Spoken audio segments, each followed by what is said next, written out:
Wi-Fi, Ethernet, LTE, and even a USB modem, all combined into a single network connection, all on the YoloBox Pro. Let's take a look at how this works. Hi, I'm Aaron Parecki. YoloLiv just announced a new network bonding service that lets you combine multiple internet connections on the YoloBox into a single, faster and stronger connection. They sent me the beta firmware to try on my YoloBox Pro, so we're gonna put this to the test and see just how unbreakable the network bonding really is. But first, let's talk a little bit about network bonding. I feel like I've seen a lot of products throw around the term network bonding or network aggregation, but they don't always work the same way. There's generally two different ways network bonding can work when live streaming with software or with devices like the YoloBox. In general, the idea of network bonding is to take multiple different network connections and then combine them all into one better connection. So that might be combining 3 SIM cards into a single connection, or using a SIM card and a Wi-Fi connection and an Ethernet connection, or it could be any combination of these. The general idea is to take advantage of all the bandwidth available across all your connections to make your live streams more reliable. Now, one way this can work is to treat each network as a failover option. So if one connection goes down, you can fail over to the next. So if you've got a SIM card and an Ethernet connection and someone trips on the Ethernet cable and you lose that, you've got the SIM card there and it can switch over to that automatically, hopefully not dropping any packets in the switch. The failover option is useful, but it does have some limits. It doesn't really bond the connections together. What I mean by that is if you have 2 3 megabit per second connections, you don't get 6 megabit upload speeds. You get 3 megabit upload speeds, and if one dies, you don't lose your connection. One big problem with this approach is how does the system know whether a connection is actually down? It turns out this isn't actually as easy as it sounds. If there is a clean break, like a cord is yanked, then that's obvious. But what about if a connection has momentary interference that only slows down the speed for a few seconds? Is that down? Some data is still getting through, so it's not really totally down. And it turns out various tools work totally differently in how they handle weird connections that just aren't a clean break. Another way network bonding can work is to try to spread out your traffic over all the available connections all the time. And that way you get more total bandwidth than any single connection has. For example, let's say your cell phone gives you 3 megabit upload speeds, and you have a Wi-Fi connection that gives you 7, and a bad Ethernet connection that gives you 5. So in total, you have 15 megabits available, so you should be able to push up a 6 megabit stream reliably. Whereas none of the individual connections would be reliable enough for a 6 megabit stream. But more importantly, if there's a temporary glitch in one of the connections, the other ones can make up the difference for some amount of time. This kind of network bonding is a lot better, but it does require a cloud service somewhere that the device can talk to. It makes sense, because if I'm streaming from this YoloBox to YouTube, I need to send YouTube data in the right order from one location. If I'm sending data from Wi-Fi and a cell connection, YouTube sees those as 2 totally different things. So how this works is the bonding device will first send data to a cloud server, which combines all the feeds back together into a single connection and sends that one connection over to YouTube itself. So those are the 2 main ways network bonding can work. And that takes us to the YoloBox. The latest beta of the YoloBox software added a new network bonding feature. This is a new paid service from YoloLiv, and it will actually aggregate multiple connections together. They have servers in a bunch of different locations around the US, Europe, and Asia. So my YoloBox will send data from all of its connections to a server in the US, and that server will combine the different streams back into one connection and forward it on to YouTube. But I was curious to see how the YoloBox actually handles bad network conditions. So we're going to take a look at how it works here in a realistic scenario. Now, of course, my internet in this studio is a gigabit fiber connection, so trying to demonstrate network bonding here normally wouldn't be very interesting. Sure, I could bond my gigabit fiber connection with my cell phone's 5G connection, but both of those are more than enough to live stream with on their own. So to spice things up, I set up a chaos router that can artificially limit the bandwidth that goes through it. And that way I can simulate a more realistic Wi-Fi or cellular connection in the wild. So with the chaos router, I can create a Wi-Fi or Ethernet connection that is limited in speed or introduce errors like dropped packets. And now I can use this to see how the YoloBox handles unreliable network connections. So to run these tests, I'm going to switch into this layout here. What you're seeing up here in the top left corner of the screen is the screen of the YoloBox Pro. Let's first actually take a closer look at that. So the network bonding tab here shows the status of each of the connections. So we can see how much bandwidth it's using from each connection. Here I've got 3 megabits on Ethernet, nothing on Wi-Fi or any of the other ones. Now in this case, the YoloBox's Ethernet and Wi-Fi connections are actually routed through my chaos router. So what you're seeing here in the middle is a graph showing the upload speed that each of the router is processing. At the top is the Wi-Fi speed, and at the bottom is the Ethernet speed. So this will show us how the usage of each of the networks changes over time. And lastly, in the bottom right corner is the video on YouTube playing back from YouTube itself. That way we can see how the stream is actually doing. When everything is working well, we should see about a 15-second delay from the YoloBox to YouTube, which is what you get in YouTube's normal latency mode. For this first test, I'm gonna cap the Ethernet port and Wi-Fi at 2 megabits per second each. And then what we're gonna do is try to push up a stream that is 3 megabits, which normally would be too much for either of the network connections individually. And this will tell us whether this is really bonding the connections together or just using them as a fallback. So let's first set the bitrate in the YoloBox Pro.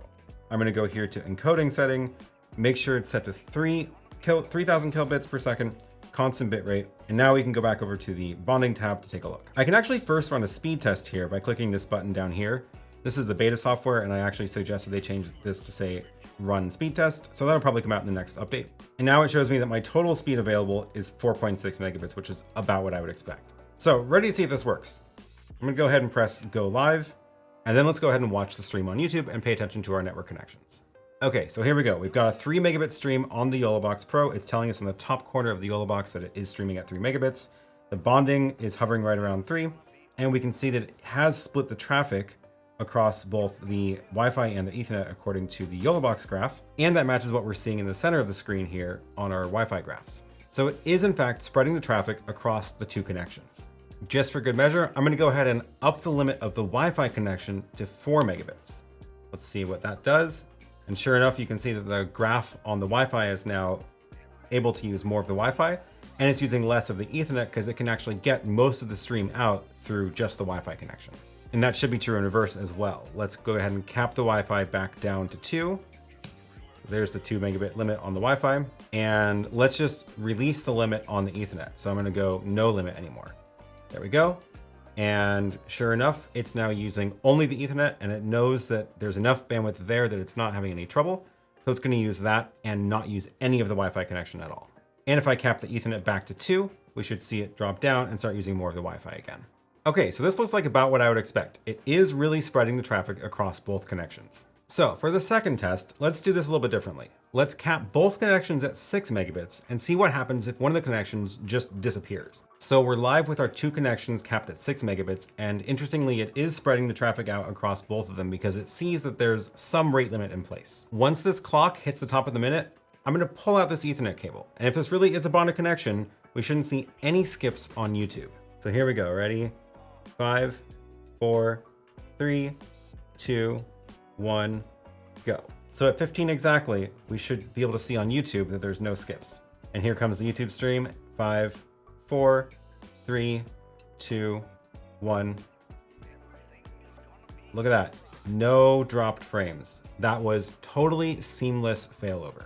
And we can confirm on the YoloBox itself, it is sending all the traffic out the Wi-Fi. I can see on there it's sending all the data on the Wi-Fi and nothing on Ethernet. Okay, so far so good. Both of these tests worked really well, but both of these were still pretty clean tests. In the real world, you often are dealing with not just bandwidth limits, but also much more messy connections. Like if you're in a crowded room with lots of laptops and cell phones, it's not just the bandwidth that'll be limited. There might also be interference that causes packet loss. So now what I want to simulate is what would happen with 2 messy connections. Let's say, for example, one is a cell phone and one is Wi-Fi. Both of these connections will be speed limited to 6 megabits, but I'm also going to add 50% packet loss on the connections, which is kind of a ridiculously high number. In real life, you would never have packet loss that high, probably more like 5%. But first, I want to see how this does with just one of the bad connections. So we're streaming right now with only Wi-Fi with a 50% packet loss connection. And as we can see, it's not doing well. It's using just half of the bandwidth available, and it is in fact dropping a bunch of frames. And if we look at the stream on YouTube, YouTube is showing us that there's a ton of skipping because there's just not enough bandwidth for it. So I'm gonna go ahead and plug in the Ethernet connection again, and that should cause it to start using the Ethernet for some of the data and split the traffic across both sloppy connections. And that was 2600 is when I did that. So let's go take a look at the YouTube stream and see how it is doing. Look down there, and at 2600, we should start seeing a smooth stream. Now we're looking at the stream on YouTube after it's now been splitting the connection across the really low bandwidth lossy Ethernet and low bandwidth lossy Wi-Fi. It looks like it's now holding pretty strong. Looking at the graphs, we're seeing it is sending data across both Wi-Fi and Ethernet, and the YoloBox display confirms that as well. On the YoloBox display, I can see 2 megabits over Wi-Fi, 2 megabits over Ethernet. for a combined total of 4 megabits, which is lower than the amount we need, which is 3. All these drop frames were from before, and it's no longer dropping any new frames. Great. One last test I want to do is going to emulate what you might actually encounter in the real world in a conferencing environment or hotel. You might get a network feed from a venue that is an Ethernet feed, but it's rate limited to a really low number, like let's say 2 megabits a second. That's actually probably less than you would get, but that'll work well for these tests. So I'm going to go ahead and actually first rate limit the Ethernet connection on the YoloBox to 2 megabits, but give it no packet loss. Then you might bring your own LTE modem as a backup, and you don't want to use all your data from your LTE plan. You just want to use it to augment and make it the Ethernet connection that might be too slow sometimes good enough for the stream. So to emulate the bad network connection, I'm going to give it a 3 megabit upload speed. I'm going to give it 5% packet loss, but I'm also going to add 400 milliseconds of delay. So every packet that it sends will be delayed by 400 milliseconds over the Wi-Fi. But the Ethernet connection will be reliable, no packet loss, no delay, but capped at 2 megabits. And now let's take a look at our graphs. Here we can see, sure enough, it is using as much of the Ethernet as it can. It's getting right up at 2 megabit, using all of that, and then it's supplementing that with the Wi-Fi bandwidth. And you can see in the YoloBox display, it is targeting about 3 megabits a second, almost all of which is 2 megabits on the Ethernet connection, and the rest is made up by the Wi-Fi connection. So far, so good. So this is a semi-realistic scenario of a reliable Ethernet connection that's slow, augmented with a less reliable Wi-Fi or LTE connection. So what do you need to buy in order to actually use this? You're gonna need 3 things: the YoloBox, an internet connection, and the YoloBox network bonding service. So first you'll need the YoloBox itself, either the Pro or the Mini once they add that in that firmware.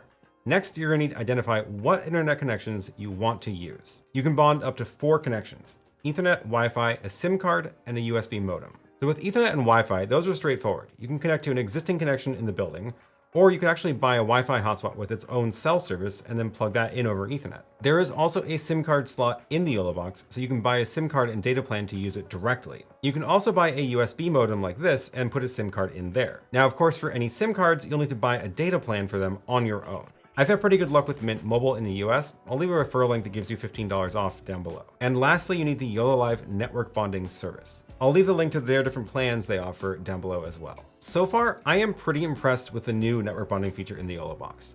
Right now, this is in beta on the YoloBox Pro, but they are planning on launching it in the YoloBox Mini as well, although it probably won't come to the OG YoloBox. But with the YoloBox Mini, that actually makes it a perfect option if you need a bonded connection for the ATEM Mini or some other hardware encoder. You can run the video out of the ATEM Mini HDMI or USB port into the YoloBox Mini, and then take advantage of its much more stable encoding. I will also leave a link down below to a longer version of this test that I did live in one of my weekly live streams. We spent about 90 minutes going through a bunch of different combinations of this and tweaking these things live and seeing how it affected the stream all live. So that'll be linked down below if you want to take an even closer look at how this stuff works. Stay tuned to my channel because I'm planning on putting this to a real test outside soon by live streaming around town. If you have any questions about the new network bonding feature, let me know down in the comments below, or join one of my weekly live streams to get your questions answered live. And as always, thanks for watching, and I'll see you in the next one.